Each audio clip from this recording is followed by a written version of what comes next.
I'ma keep it a bean. Stick to the script, every scene. This from last year, but they clean. Say to say, I'ma take something else, but it's a winning team. Charlie Sheen, fam gang, the regime.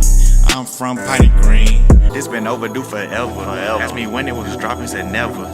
Should've made you cut the feather, but I designed it Freemason Margiela. What's good, it's Shellitronnn here, the most woke, no joke, and I'm back again with a brand new video. And today, I want to talk about a prospect who's going to be available if the Panthers do not pick up an edge rusher in the first round. This is a situation where, I think most Panthers fans believe the team will go for an edge rusher in the very first round. And I believe the same thing myself, but it is entirely possible that the team does decide to go with maybe Jonah Williams, maybe someone else, maybe an O-lineman in the very first round. But the prospect we're going to be focusing on today is Chase Winovich, who's projected to go somewhere around the second, maybe even the very early third round, where we could pick him up as a really sneaky, kind of a sleeper kind of pick. Now, he's not really a sleeper. Guys are very high on Chase, but there may be a reason or two why he may fall in the draft, and it's mostly for personality reasons. Nothing to do with his skill in the field, nothing to do with his football IQ. The guy is a good player. He's an edge rusher. He's kind of like a tweener kind of guy between a defensive lineman and an outside linebacker, but I think that kind of fits what our scheme is looking for right now. We have a couple guys who are kind of like that. But whether he's playing with his hand in the dirt or in a two-point stance, Chase Winovich will bring some very great pass rushing abilities to the team. He's not really going to be a guy who's going to, be out in coverage,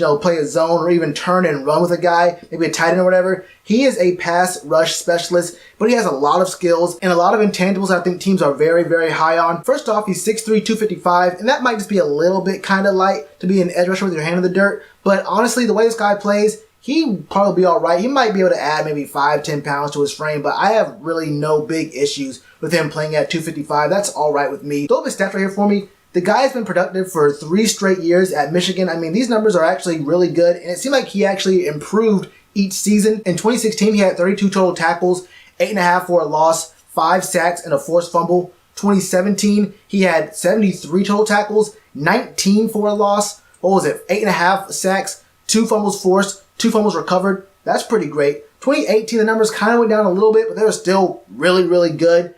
It was 59 total tackles, 15.5 tackles for a loss, 5 sacks, 1 pass defended, and a fumble recovered. Those are really impressive stats, especially for a guy like Chase Winovich, playing in the Big Ten. There's a lot of really good competition there. And the guy plays with a lot of heart. Look, the biggest thing you're going to hear from anybody who scouts him, anybody analyzing his game, is that this guy's motor runs hot 100% of the time. The dude plays with intensity every single second he's on the field, and even pre-snap. This guy will play with intensity even before the ball is snapped. It's kind of crazy to watch this man. He has great speed, even a 4.59 40 in the combine, but that speed is really more linear than it is like anything else. The guy really can't change directions all that well. It's kind of tight the way he changes directions. He will take some bad angles sometimes, but he sets the edge on runs really well. He's really good using his hands, his counter moves. He has elite pass rushing moves, man. His hands are one of the biggest things that scouts look at and they say, look, this guy has a lot of great moves. He's more of a hustle play kind of guy than a brute strength, brute force kind of player, but that hustle is at 100% every single down to the point where it's okay. Now, there is some issue, like I said, with his ability to, be a stand-up kind of guy, a guy who can play in the zone,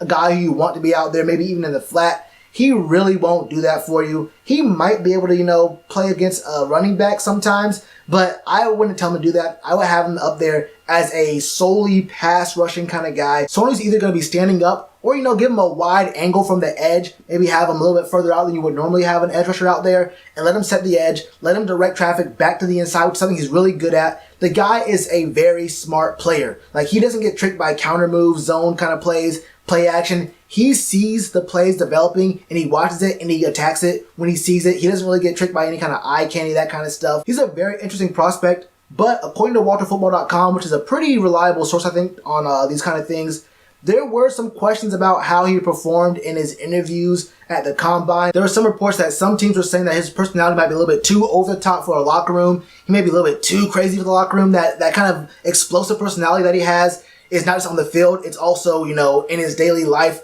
But you know what? I actually kind of like a little bit of crazy in my edge rushers. If I have an edge rusher who can get the job done, I'm not talking about someone that's way, way out there, like actually insane and, like a Greg Hardy kind of guy.